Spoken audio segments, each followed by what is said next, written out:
Okay, now we're going to talk a little bit about adding phonos and photos. Phonos being sound, of course.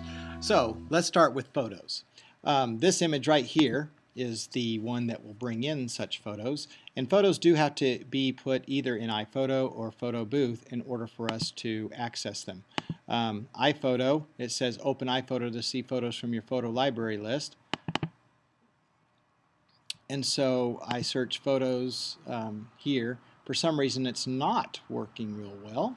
I'm not sure why on that part, but let's go to Photo Booth, for example. Photo Booth, I took a picture here, and all four of these pictures actually showed up right here in this image.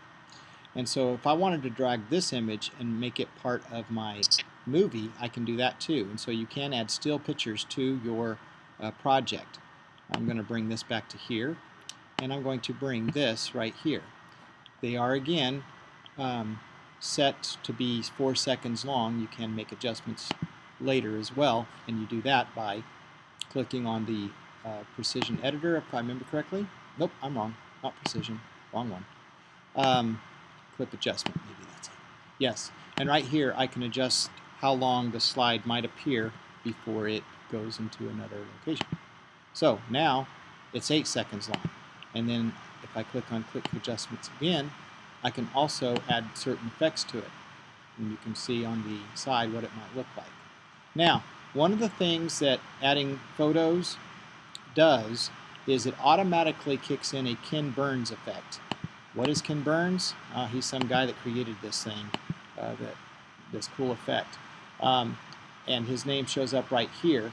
And what it does, move this guy out of the way. You don't see him, but he's in my way. What it does is there's a starting point and an ending point, and you can edit each of those. For example, let's say I wanted to start with it zoomed in on this image right here and then zoom out to the bigger picture here.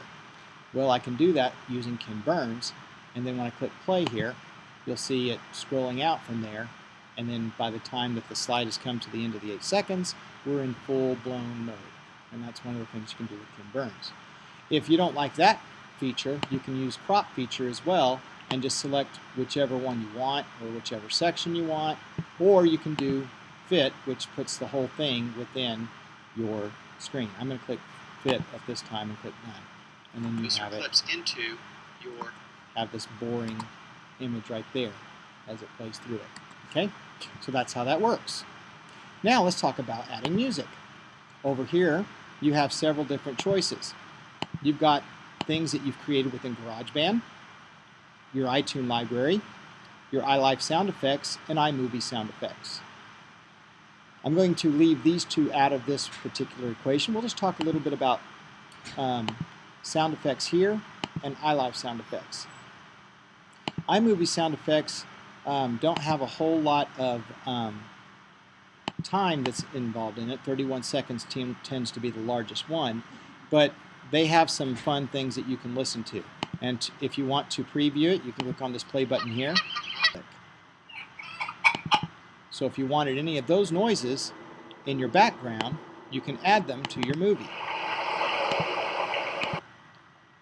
Or you can use other things from iLife sound effects. And one of the things that's offered here is something called Jingles.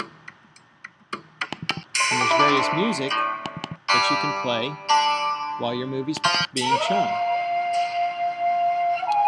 Now for the sake of mine, I'm going to go ahead and use this Shogun one, and I'm going to drag it over here.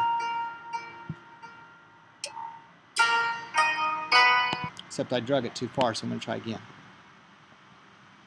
Now if I want to edit the length of it, I tried to place it in such a way where it shows up right down here as such. That's how I want it to work. And I am going to go ahead and delete this at this time by clicking the delete button so that I can end my video right after this. Is going to get you started with the very basics to... Now there's one thing that you'll note. After I've added the music's a little loud, and so I want it to turn down whenever I'm talking. In order to do that, I do want to select whatever event that I'm talking on, click on the little gear shift, and click on Clip Adjustments. Try that again. Okay, so click on Gear Adjustments. And then what I'm going to do is click on Audio. Right here is something called ducking. I want to click Reduce Volume of Other Tracks to 15%, and then I click Done. What this will do is it will reduce the sound of Shogun, my audio clip, as I start talking here. Listen in. Hi, today we're going to talk a little bit about... Try again. Hi, today we're going to talk a little... So you can hear it fading out. Well, I also want it faded out on this one, so I will come over here and again go to Audio Adjustments, where it automatically brings open this thing, and click on Ducking. If I want the volume of the other track reduced even further, I would just bring that bar down a few percentages, and then I'm ready to go. And we'll get you started on how to create an iMovie. And that's how that works.